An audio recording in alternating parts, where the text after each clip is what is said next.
ज्या वेळेला आपण नदीत टाकतो आणि नदीत टाकल्यानंतर काय झालं, अपाट पाऊस पडला आणि पृथ्वी जलमय झाली. ही राख त्यात जलमय झाली होती, बुजली जाते आणि त्याला म्हणलं जातं की बाबा पृथ्वी लय होती.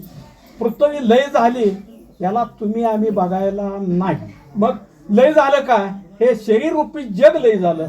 म्हणून या शरीरात असणारा भगवंत आणि शरीराला तर मग काय केलं पाहिजे भगवंताचं, शरीराला शरीर आणि भगवंत, शरीर सोडून भगवंत नाही, भगवंताला सोडून तुम्ही नाही.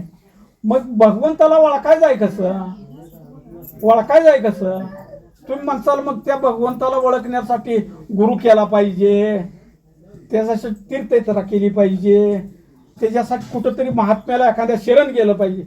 महात्म्याला शरण जाण्याचं वगैरे काय काय काय कारण नाही. मग महात्म्याला शरण जावा, महात्म्याला शरण जावा, साधू संतांचं दर्शन करा, पण एक तुमच्या शरीरात भावना तशी ठेवा की हा देव आहे, ज्याचं दर्शन घेताय हा महात्मा आहे, हा देव आहे, असं मनातली भावना समजून तुम्ही तिथं दर्शन करा. आणि तुम्ही जर म्हणत असाल की एक महाराज आहे मी दर्शन करतोय, तरी तुमच्या आतल्या शरीरातला जो खरा राम आहे किंवा खरा सद्भक्ती आहे हे तशी जाहीर होऊ शकत नाही किंवा तशी तुम्हाला प्राप्त होऊ शकत नाही. आपण भगवंतासाठी देह कष्टावा लागतो म्हणते ती बरोबर आहे. देह कष्टाची गरज नाही. मग गरज कशाची आहे, भगवंताला फक्त चित्ताची गरज आहे. भगवंताला फक्त समर्थ सांगतात प्रपंच करावा नाटका, प्रपंच करावा नाटका, परमार्थ पाहावा विवेका. परमार्थ फक्त बुद्धीनं. आता बुद्धी म्हणजे काय, बुद्धी म्हणजे तरी काय आहे, तर येणारा प्रत्येक माणसाकडे जर बघायचं असेल तर तो एक महात्मा आहे आणि तो एक कोणतरी अतिथी आलाय, त्याच्याकडे देव भावनेनं किंवा संत भावनेनंच बघावा. मग तो जरी चोर असेल, डाकू असेल, त्याच्याकडे जर तुम्ही तशा पद्धतीने बघितलं तर त्याच्या मनात अंतःकरणात तेच भावना निर्माण होते. असं संत सांगतात, नाही शास्त्र सांगतं. घडतं का आधी बघायचं आणि मग बोलायचं असे संत सांगतायत. म्हणून आपण आता मग देवाची भक्ती काय करावी, एकच असावं. उठल्या उठल्या मायभूमीला हात लावून खरी आई कोण आहे माहिती आहे तुम्हाला, तुमची आई खरी कोण. आता एवढी सगळी तर नाही, खरी आई कोण,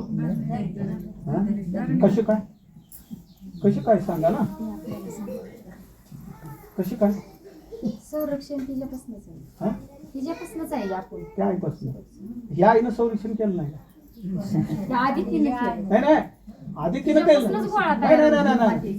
शेवटचा प्रश्न मी विचारतो तुम्हाला, तुम्हाला आपण सगळी एका आईची लेकर आहे, एका आईची, आणि सगळ्याच्या ठिकाणी ब्रह्मचैतन्य ही एकच आहे. जीवात्मा हा एक आहे, परमात्मा हा एकच आहे. मग शेवट कुणाच्या वटीत जातात त्याचं उत्तर द्या मला. कोण घेतं, तुमची आई. तुमची आई समज आई आहे तोवर मी आईनं वटीत घेतलं तर घेतलं, मग कोण घेत. या धरते मातेला आपण ज्या वेळेला अर्पण करतो त्यावेळेला तिने ओटी पसरली असते, बाळा तुला सगळ्यांनी टाकून दिलं तर मी टाकून नाही देणार, म्हणून माझ्या ओटीत घे. सीता मातेला शेवटी कोणी घेतलं सामावून, अरे मग त्या सीता मातेला घेतलं, तुम्हाला काय घेणार नाही. तुम्ही एक विचार कर. मग उठल्या उठल्या भूमातेचं 3 वेळा दर्शन करा. हे माते, माझ्याकडून काय पाप घडलं असेल, माझ्याकडून पुण्य घडलं असेल किंवा घडणार असेल तर त्या सगळ्याला माफ करून शेवटी मात्र तू तुझ्या वटीत मात्र शेवटी मला घे बरं काय, माझा नमस्कार आहे. हे दररोज एवढं जरी केलं तुम्ही तरी परमार्थ चिकार झाला तुमचा, हे लक्षात ठेवा. परमार्थ म्हणजे तीर्थयात्रा करणं, भजन करणं, कीर्तन करणं, वारी करणं आणि तपश्चर्या करत बसणं हे परमार्थ नाही. मग परमार्थ कुठं आहे, परमार्थ तुमचाच तुमच्यापाशी. तुझा आहे तुझ्यापाशी परी जागा चुकला असेल. कारण आपल्यापाशी असून सगळं आपल्याला जर कळत नसेल तर आपल्या एवढा माणूस दुसरा मूर्ख नसेल. म्हणून एक उठलं झोपेतनं उठलं तुम्ही आईचं दर्शन घ्या, आईला विनंती करा. संध्याकाळी झोपताना आईला विनंती करा, आई मी तुझ्या अंतुरणावर झोपते, पण जे काही संकट येणार असेल तेव्हा तर तुझ्या तू बघ, मी काय मालक नाही किंवा ती माझे जे जमत नाही, ते जे माझं असेल ते शरीर मी तुझ्या स्वाधीन करते आणि झोपा, तुम्हाला कुठल्याही प्रकारचा त्रास होणार नाही. आता हे साधी बाप बोलण्याला साधी आहे, पण समजा एखाद्या व्यक्तीला जर त्या अर्ध्या रात्री झटका जर यायचा असेल तरी सुद्धा थांबला पाहिजे, तरी सुद्धा थांबला पाहिजे. सत्य सत्य हे उद्धवा श्रीकृष्ण सांगतात, उद्धव हे सत्य वाक्य आहे बरं का, माझं खोटं नाही. म्हणून तू काय कर, दररोज त्या मातेला झोपताना सांग, उठल्यानंतर सांग, दिवसभर माझ्याकडून पाप काय होऊ नये माते, एवढीच माझी विनंती आहे आणि ती मला तो सहकार्य करावं असं म्हणा. आणि दररोज 2 टायमाला भूमातेचं दर्शन करा. आणि ज्याला आत्माराम म्हणलं जातं त्या रामाला सांगा, रामा माझ्याकडून जे काय दिवसभर घडे ती मी संध्याकाळी तुमच्या चरणी अर्पण करीन आणि त्या सगळ्या पाप पुण्यातून मला मुक्त करा. जर आपण त्या भगवंताला संध्याकाळी झोपताना, भगवंता माझ्याकडून जे काय पाप घडलं असेल, चांगलं असेल वाईट असेल तरी तुमच्या चरणी मी अर्पण करतो, मला क्षमा करा असं म्हणला तर ते तुमचं दिवसभरचं. आता तुम्ही म्हणताल मग आम्ही काय बी केलं भगवंताला अर्पण केलं तर चालेल का? नाही, तुम्ही म्हणताल एखाद्या 2-4 2 जीव मारलं चोरी करून घेऊन आलो चालेल का? नाही चालणार. कारण आपण जर भगवंताचं दर्शन करायचं असेल, भगवंताचं खरंच दर्शन घ्यायचं असेल तुम्हाला, तर बसल्या ठिकाणीच भगवंताची मूर्ती आपल्याला दिसली पाहिजे. खरं दर्शन काय माहितीये का? देव दिसण्यासारखा नाही, देव दाखविण्यासारखा नाही. मला एक सांगा, मी एक प्रश्न विचारतो, जीव हा जन्माला येतो, आता ही शरीर म्हणजे जीव मानतो ना आपण, जीव हा जन्माला आला, आईच्या पोटात बसला त्यावेळेला आईला दिसला का? मी अमक्या वेळेला येऊन बसलोय, त्या मातेनं कधी सांगितलं का अमक्या वेळेला जीव इथे येऊन बसला रे बाबा? नाही सांगितलं. बा मृत्यूच्या वेळेला ताई एवढी बसली ती मी संपलोय, मी गेलेला दिसणार का? नाही सांगता. तद्वत भगवत जीव जिथं दाखवता येत नाही. तर दुसरं उदाहरण देतो तुम्हाला, ह्याच्यासाठी उदाहरण देतो. एका राजाच्या महालात गेला आणि तुम्ही सगळ्यांनी ठरवलं राजाची राणी बघण्यासाठी आम्ही इथं आलोय. राजाची राणी बघण्यासाठी त्या राणीची असणारी सेवक जी आहे दासी, ते जर नजर पडू शकत नाही तर राणी कधी नजर पडू शकेल?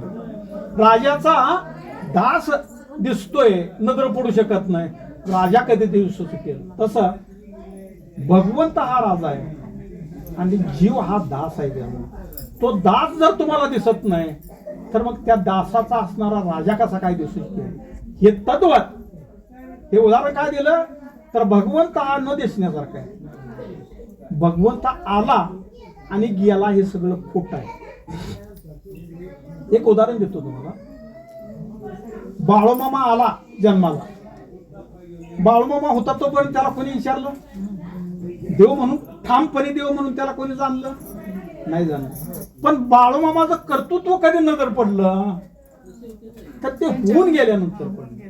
तसं कौशल्या मातेनं 12,000 वर्ष तपश्चर्या केली. किती? 12,000 वर्ष. आणि भगवंत प्रसन्न झाले. माग तुला काय मागायचं? मी प्रसन्न. आता तिला विचार पडला काय मागावं काय नेमकं? बर, जे माग वाटतंय ते माझ्या जर टिकवतं त्याला सांभाळणं होतं का नाही कोण असतो? मागावं तरी कसं काय? भगवंता नारायणानं सांगितलं तुला जे काय मागायचं ते माग, तू जे मागशील माझ्यापाशी नाही असं नाही, सगळ्या वस्तू सगळं मागण्यात तू मागशील ते द्यायला तयार. तिने म्हणजे भगवंता मी मागते तुम्हाला पण आधी क्षमा करा. नाही म्हणले तो ती बाकीचं की हे करू नको, तुला माग. तिनं सांगितलं तुझ्यासारखाच माझ्या पोटी एक जन्माला यावं. अरे बाप रे, आता भगवंतासारखाच जर जन्माला यायचं म्हणलं त्या परब्रह्मा स्वरूपासारखा दुसरा देवच कोण नाही, त्याच्या पुढे देवच नाही, तर मग आता कोणाला तिथं जन्माला यावं? थोडा विचार केला भगवंता. ठीक आहे म्हणजे मी तुझ्या पोटी जन्म घेतो. स्वतः भगवंत तिथे जन्माला आले कौशल्य पोटी का आले? तिनं 12,000 वर्ष तपश्चर्या केली, भगवान तिला मिळलं. तसं श्रीकृष्ण त्या भगवंताला कुठे तपश्चर्या करा सजा सजा आला मागा ते भगवंत नाही. मग हा श्रीकृष्ण चूक झाली होती पाठीमागच्या रामजन्मात. हे आस्तिक आहे, नास्तिक वालीचा काही अधिकार नसताना त्या वालीला पापी आहे मारलं, तो पुण्यवान आहे असा अधिकार कोणाला नाही. मग कुणाला? मित्र भगवंताला अधिकार. कोण निमित्त त्याला बाण मारला आणि वाली संपला. त्यावेळेला वालीनं सांगितलं, भगवंता तुझी माझी दुश्मनी नाही, तुझं माझं वैर नाही, तू असं काय केलं? एका मित्रापायी एवढं मोठं पाप केलंस तू, मग असं का? त्याला सांगितलं तथाच तू पुढल्या जन्मात बघू. मग त्याच्यानंतर कृष्ण अवतार झाला रामानंतर. आणि कृष्ण अवतारात भगवंताला पूर्व जन्मातलं पाप फेडण्यासाठी किंवा जे कर्म आहे कर्म संपविण्यासाठी शेवटची वेळ आलेली भगवंतानं जाणलं सगळं आणि जंगलात आले. आणि जंगलात येऊन एका झाडाला उस देऊन असं पाय हालवत बसलेले आणि त्याच तळ्याच्या काठाला एक पारधी झाडावर बसलेला होता. आता शिकार येईल, मग शिकार येईल, हरण पाणी प्यायला, त्यावेळेला बाण सोडायचं आणि ती शिकार करायची. आणि त्या तळ्याच्या त्या साईडला होता श्रीकृष्ण, या साईडला होती एका झाडाखाली. त्यांचा पाय हलणारा असा त्याला त्या जाळीतनं झाडीच्या जाळीतनं दिसलं. अरे कानासारखं हलते, हरण आली. तिने बाण सोडला आणि त्या नुसता अंगठ्यात घुसला. मग नुसत्या बाणानं अंगठ्यात घुसला मग मेला का? ते नाही, त्या बाणाच्या टोकाला त्यानं विष लावलेलं होतं आणि तो झर झर झर झर खाली आला जाळीतनं. परमात्मा श्रीकृष्ण आहे, आता माझी काय धडगत नाही, आता काय माझं होईल, काय घडल किंवा कोण माझं काय करल आता नाही सांगता येणार. म्हणून शरण गेला, पाय धरलं.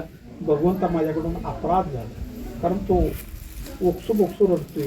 त्यानं सांगितलं, अरे हे दोष तुझा नाही भगवंता, म्हणजे दोष माझा बाप मी सोडलाय ना, आणि त्याला विष होतं, त्याच्यामुळे तुम्ही राहू शकत नाही. आता नाही म्हणजे तो घाबरू नको. मग त्याला थोडं मागली आठवण दिली भगवंतानं, थोडा तथा असतो. मागचा वाली दिसला त्याला, अरे मी वाली आहे आणि हे कोण आहे? हे राम आहे. अरे म्हणजे ही पाठीमागच्या जन्मात तुला विनाकारण बाण सोडून मारलं, ते कर्म भोगण्यासाठी मला हे करावं लागलं. म्हणजे मग आपल्यासारख्या जीवनाला, आपल्यासारख्या सर्वसामान्य माणसाला कधीही कर्म चुकत नाही. चुकतं काय? भोग हा चुकला जातो. भोग कशाला म्हणायचं? आता तुम्ही त्या झाडाखाली बसलाय किंवा ह्या घरात बसलाय आणि अचानक घर कुठं पडणार आहे आणि तुम्हाला बुद्धी सुचले, बाहेर निघा. तुम्ही बाहेर निघाला ते पडलं, त्याला भोग म्हणायचं. भोग एका जनार्दनी भोग प्रारब्धाचा हरिकृपेत त्याचा नाश होईल. कारण हरीची कृपा जर असेल भोग टळतो, पण संचित हे हरीला सुद्धा टळत नाही, आपल्यासारख्याला का टळत? म्हणून अशी एक कधीच माणसानं शंका घेऊ नये, अरे मी एवढं देवाचं काय केलं पाप, मला एवढं भोगायची पाळी आली, किंवा माझं सारखंच असं घडतं आणि माझ्याच वाट्याला रोग का आला, माझ्याच वाट्याला हे असं दुःख का आलं. नाही, हे आपलं पूर्वजन्म आहे. पण ते पूर्वजन्म असताना सुद्धा, जन्मातलं कर्म असताना सुद्धा आपलं जे कर्म आहे ते कर्म फेडण्यासाठी आपण तयार राहावं. खरं का तयार राहावं? जर तुम्ही बँकेत कर्ज काढले आणि बँकेतलं कर्ज या सालात भरलं नाही, उत्पन्न आली नाही, पण तुम्ही एक विचार करायला पाहिजे की बाबा कर्ज सगळं नाही फेडता आलं, मी व्याज तरी पण भरलं पाहिजे. कारण व्याज जर ठेवलं तर त्या व्याजाला व्याज लागलं जातं, चक्रवाढी व्याज लागलं जातं आणि ती मुदलात पडतं. तशा पद्धतीनं या जन्मातलं कर्म जर तुम्ही नाही फेडलं गेलं तर पुढल्या जन्मात तुम्हाला त्या व्याजासह ती फेडावं लागतं. हे मात्र विसरू नका. हे कोण सांगतं? साधू संत सांगतात, ऋषीमुनी सांगतात, आणि 4 वेद 6 शास्त्र आणि 18 पुराण हे सांगतं. म्हणून आपलं कर्म करत असताना, कर्म भोगत असताना सुद्धा आपण त्या भगवंताचं नाम घेतलं पाहिजे. कर्म भोगणं म्हणजे आपलं पाप होतंय किंवा पुण्य होतंय असं नाही. कर्म भोगत असताना भगवंताला इसरावा का नाही? इसरू नये. मग तर अतिभक्ती करावी. कर्म भोग आहे. काय भोग आहे? एखाद्या माणसाला महारोग झाला आणि त्या महारोग्यानं सांगितलं नाही मला आता कर्म हे बघायचंच नाही, भगवंताचं नामच घ्यायचं नाही. कोण भगवंत?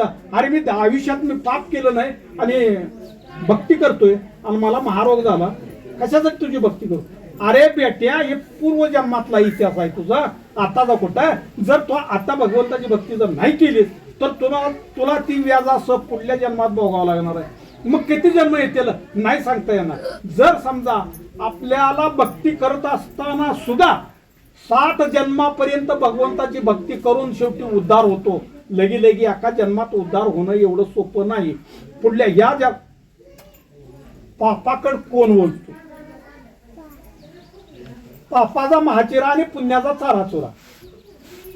पापाचा महाचिरा म्हणजे तुम्ही दुकानात गेल्यानंतर त्यात काय ठेवलेलं असतं त्या पार्टीत? एका दगड, लोखंड जरी असलं दगड जायची आणि इकडल्या पार्ट्यात काय टाकता? माल. दोन्ही समान झाल्यानंतर तुम्ही ओटीत घेता माल का? कसं काय होत रे बाबा? पिशवी समान झालंच नाही. दुकानदार तुम्ही घेऊ शकता का? दुकानदार द्यायला तयार आहे, तुम्ही घेऊ शकता का? नाही घेऊ शकत. मग समान झालं की ती पिशवी तुम्ही घेता त्यात वाचायला तयार होत.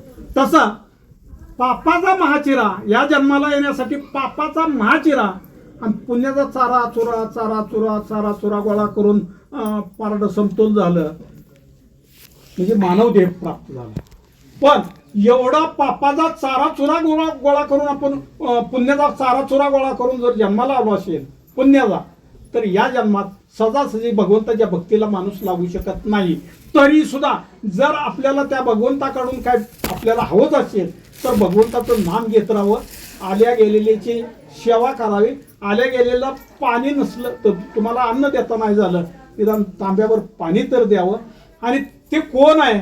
ते पारदे सांबार आहे, दोषी आहे, कोण आहे हे बघायची गरज नाही. मग भगवंत सांगतात, अरे मी प्रत्येक चराच्या हृदयात मी भरलेलो आहे, मुंगीत सुद्धा मी भरलेलो आहे. त्यांनी सांगितलं श्रीकृष्णानं, अर्जुना जर या रस्त्याने चालत असताना खाली सावधगिरीनं चल. खाली सावधगिरीनं काय काय बघून तुम्ही? अरे या रस्त्याने जाताना किडा आहे, मुंगी आहे, अमुक आहे. जर लक्ष येत असेल तरी सुद्धा लक्ष द्यावा. आणि मग त्या पापाचा महाचिरा आणि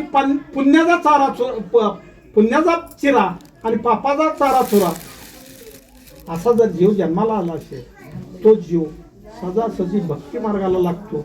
किंवा आज तुम्ही जर सगळं एवढं जरी भगवंताचं नाम घेण्यासाठी आला असाल, भगवंत रामाचा राम जन्म आहे हे करण्यासाठी आला असाल, तरी सुद्धा तुम्ही सगळी भाग्यवान आहे, लक्षात ठेवा. आणि राम हा कुणालाही विसरत नाही. राम कुणाचाही राग धरत नाही. राम वेशाचा सुद्धा राग धरत नाही. तिथं आपल्यासारख्या जीवांचा का राग धरू शकतो? नाही धरू शकत. ज्या वेळेला राम वनवासाला निघालेले आणि एका ऋषींच्या आश्रमातच जात असताना त्या गावातनं एक वेश्याबाई त्या रामाच्या दर्शनासाठी निघाली होती. आणि ती बाकीची ऋषी मुनी त्यासने अडवत होते, हे थांबा, तुम्ही तिकडे जाऊ नका, तो जाऊ नका, रामाला दर्शन यायचे लायकीचे नाही. ती काय हट्ट सोडणार, ती काही जाऊ दे ना. रामाने बघितलंय, थांबा म्हणले, येऊ दे ती माझ्या इथे ना, येऊ द्या. मग त्यावेळेला तिनं सांगितलं रामाने, अरे त्याची शरीर हे शरीराकडे बघताय, तिच्या शरीराकडे बघताय. शरीराकडे न बघता आतला जो आत्मा आहे, जीवात्मा आहे आणि आत्माराम आहे, त्यात स्त्रीत सुद्धा आत्माराम आहे. पण ते तुमच्यापेक्षाही स्वच्छ आहे. कसं काय कारण माहिती? राम सांगतात ती स्वच्छ आहे, निर्मळ आहे, खरं आहे. कसं तर आपल्यासारखे जे मूर्ख आहेत का नाही, त्यांनी का सांगितलं? उदाहरण आहे का सांगितलं? अरे कोणी जरी आला तर उद्या तिला त्याची आशा नाही. चल हाट बघलेला आपण, अरे किती जरी रोग आला, किती जरी दुष्काळ पडला, जमीन सोडून कधी गेला तुम्ही? नाही गेला. आणि सोडू शकत नाही आपण. तसं म्हणून त्या सुद्धा वेश्या सुद्धा पापी आहे म्हणून तुम्हाला म्हणायचा अधिकार नाही. किंवा एखादा चोऱ्या करतोय, खून करतोय, त्याला सुद्धा आपण तो असा आहे असा म्हणायचा अधिकार नाही. मग हे त्याचं पूर्वकर्म आहे, त्याप्रमाणे करणार. आणि तुम्ही करू नका म्हणला तर ते करणार, आणि करा म्हणला तर करणार नाही. एखाद्या सत माणसाला तुम्ही सांगा ते आमच्या ठिकाणचं तेवढा तुम्ही एक 10 कोटी रुपये देतो, ते म्हणणार मला जमतच नाही, मला त्याची गरज नाही. तसं तद्वत आपण जर दररोज त्या भगवंताला पृथ्वी मातेला विनंती केली आणि सकाळ उठल्यानंतर सूर्यनारायणाला नमस्कार करून जर तुम्ही विनंती केली, तुमच्याकडून जे काय पाप भस्म होईल. नाही म्हणले उद्धव, त्याला किती घ्यावं असं नाही म्हणले नाही. एका क्षणात कोट्यावधी पापाचा नाश होतो. म्हणजे काय तर डोंगरा एवढा जरी ढीगला गेलेला असला पापाचा, एका अर्ध्या क्षणाच्या आत जळून भस्म होतो. ती कधी ती तशा पद्धतीनं आपण जर त्या भगवंताला विनंती केली तर ते दग्ध होऊन म्हणजे जळून भस्मसात होतं. मग आता मला सांगा, एका क्षणात जर होत असेल तर आपण दिवसाकाठी जर समजा एक 10 वेळा रामनाम घेतलं तर का होणार नाही? होऊ शकतं. हा, फक्त एक आहे, त्या भगवंतावर श्रद्धा. तुमची आई वडील हेच माझी इथे, आई वडील हेच देव, अशी श्रद्धा भावना ठेवा आणि भगवंताचं नाम घ्या. तुम्हाला कुठल्याही प्रकारचं कमी पडणार नाही. तुम्ही म्हणसाल मग आम्हाला असं होतं, आम्हाला ते आजार हे भगवंताला सुद्धा होताच. भगवंताला सुद्धा त्या आजाराचं निमित्त करून जाण्यासाठी गडी पाठवलेला आहे त्याला. एका जाबल्य ऋषीला आजार होता. जाबल्य ऋषी रामायणातला जाबल्य ऋषीला आजार काय होता तर त्याच्या शरीरात रोग होता, महारोग. गाडी बसून घेऊ द्या. तुला काय करायचं का? थांब घे 2 मिनिटं. पुन्हा मग काय करायचं? जाऊ दे गेली तर. मग त्या आश्रमात तर राम जाणार होते, रस्त्याला होते. रामाचा रस्ता देत नाही जाय. मग त्या ऋषीने सांगितलं, ऋषीला कल्पना मिळली की राम आश्रमात आपल्या जाणार आहे. त्यावेळेला त्या रामाचं दर्शन घेण्यासाठी जर हाई ह्या स्थितीत मी गेलो तर रामाला खेळसवानी वाटणार आहे. आणि कसं शक्य, मी कसं रामाचं दर्शन घेणार? मग त्याची ताकद एवढी होती.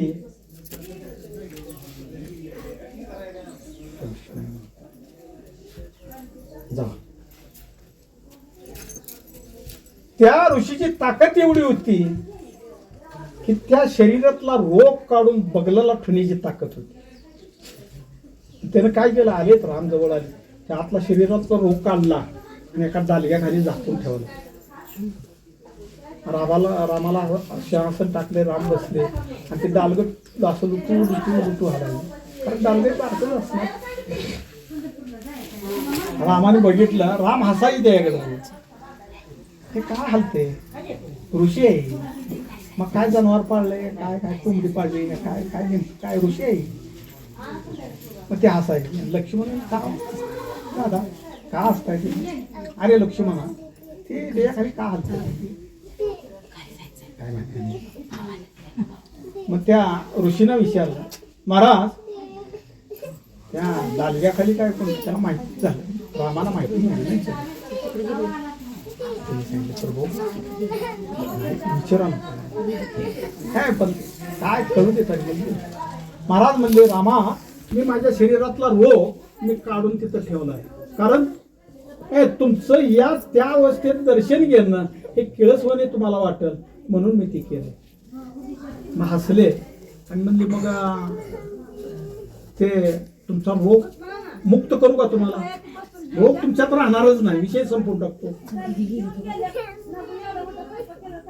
पण या जन्मातला जे राहिलेला विषय इथपर्यंत बघावा लागणार आहे मला, त्याच्यानंतर मी मोक्षपणाला जाणार आहे. मग तुम्ही जर ही रोग संपवला तर म्हणजे पुन्हा जन्म घ्यावा लागेल मला. आता थोडा विषय राहिले आणि एवढ्यासाठी म्हणजे मग कशाला नाही, म्हणजे हा ही बघूनच संपतो.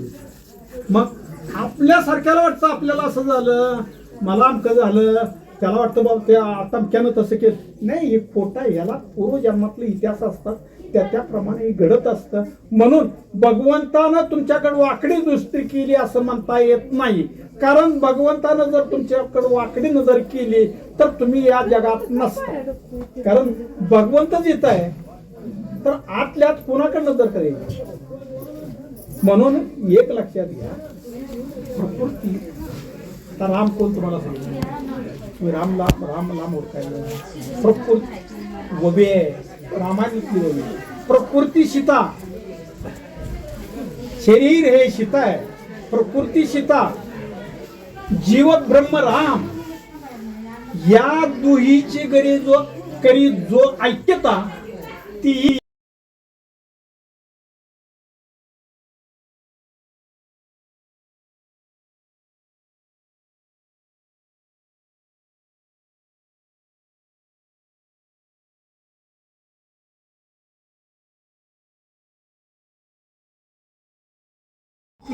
ही सीता आहे आणि जीव ब्रह्म हा राम आहे.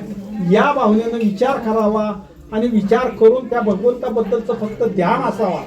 तुम्ही भगवंताला एक साखरेचा कण सुद्धा देऊ नका. मग काय द्या, भगवंताला फक्त एकच करा. त्या असणाऱ्या अर्ध्या क्षणाचं चित्त रूपी असणारं जे ध्यान आहे तेवढं भगवंताला द्या. सगळ्यांची दुःख निरसन होतील आणि ज्याचं कर्म आहे जे काय असेल ते प्रत्येकानं फेडूनच संपवावा. कारण पुन्हा जन्म घेणे लागेल, नको परत जन्म. म्हणून आपण एकच करा, आई वडिलांची सेवा करा. आणि स्त्रीला जर विचार केला तर पतीशिवाय दुसरा देव नाही. आता आता सांगितलेलं तुम्ही ते लक्षात घ्या.